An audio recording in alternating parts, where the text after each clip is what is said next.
আজকে একটু নিজের তারিফ নিজেই করছি, কেউ কিছু মাইন্ড করবে না কিন্তু, ঠিক আছে? কেউ তারিফ করার না থাকলে নিজেকেই নিজের তারিফ করতে হয়। তো হ্যালো এভরিওয়ান, এখানে আমি এখন বানাচ্ছি পিৎজা। তো বানানোর জন্য এখানে রেডিমেড বেস নিয়েছি, অন্যবার আমি বাড়িতেই বানিয়ে মানে পিৎজার যে ব্রেডটা হয় ওটা বাড়িতে ইস্ট দিয়ে বানিয়ে নিই, এবারে রেডিমেডটা না করিয়েছি। তো এখানে দই নিয়েছি, দইয়ের সাথে ভাজা মশলা আছে, কাশ্মীরি মির্চ আছে, আর চিনি আছে, নুন আছে, চিনি পাউডার আর নুন।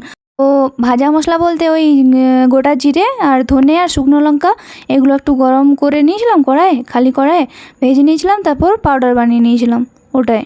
তো এখানে পনির, ক্যাপসিকাম, পেঁয়াজ এগুলো হালকা করে একটু ভেজে রেখেছিলাম, ওটা দইয়ের সাথে মিশিয়ে নিয়েছি, দই মশলার সাথে ভালোভাবে লটোপটো করে। তো মেশাতে এই যে পড়ে গেল, তো পড়ে গেছে তো গেছে, তারপরে তোমাদেরকে দেখাবো না নাকি? ওটা তো আমার কোনো দোষ নেই, আমার হাতের দোষ। আমার হাত ঠিক করে ব্যালেন্স করে কাজ করতে পারে না, তো আমি কী করতে পারি ওটাতে?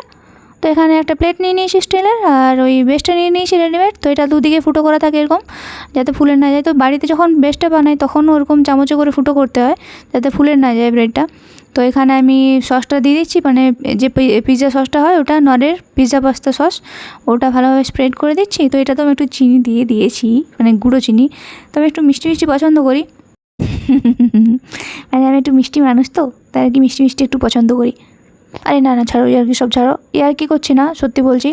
একটু করে মানে যদি চিনি দাও, ওই দইয়ের যে মশলাটা ওটাতে একটু চিনি দেবে, আর এই সসটা যেটা ওটাতে একটু চিনি পাউডার দেবে, মিশিয়ে করবে।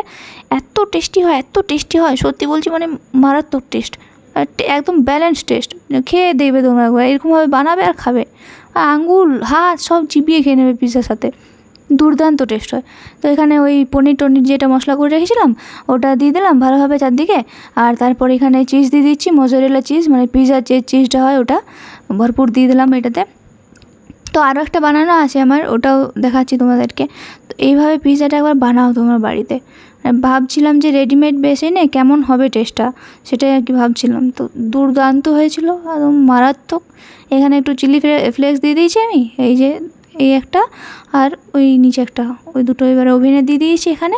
তো একটার ঘাড়ে একটা চেপে গেছিলো, মানে প্লেটগুলো বড়ো ছিল, প্লেটটা বড়ো ছিল, তো দুটো একসাথে আসছিলো না, তো একটা নিচে একটা উপরে করে দিয়েছি এভাবে। এই যে দেখে নাও, ড্যান্টারে দুটো পিৎজা কীরকম লাগছে দেখতে, দেখো দুর্দান্ত, যেমন দেখতে সেরকম খেতে। তো এই পিৎজাটা খাওয়ার পরে আমার মাথাতে শুধু একটা জিনিসই ঘুরছে, ওই পুরুলিয়াতে ডমিনোজ পিৎজা আছে না, ওটার পাশে ভাবছি আমি মোমিনোজ পিৎজা খুলে দেবো একটা। আর যা চলবে না, দুর্দান্ত রমরমা চলবে একদম। আর ডমিনোজ কোন দিকে বসে থাকবে, বাবারই যে টেস্ট হয়েছিল না, এই দেখো আমি খাচ্ছি গপ গপ করে, আর সফট একদম, যত সফট তত টেস্ট। আমার তো একবার করে দেখো তোমরা।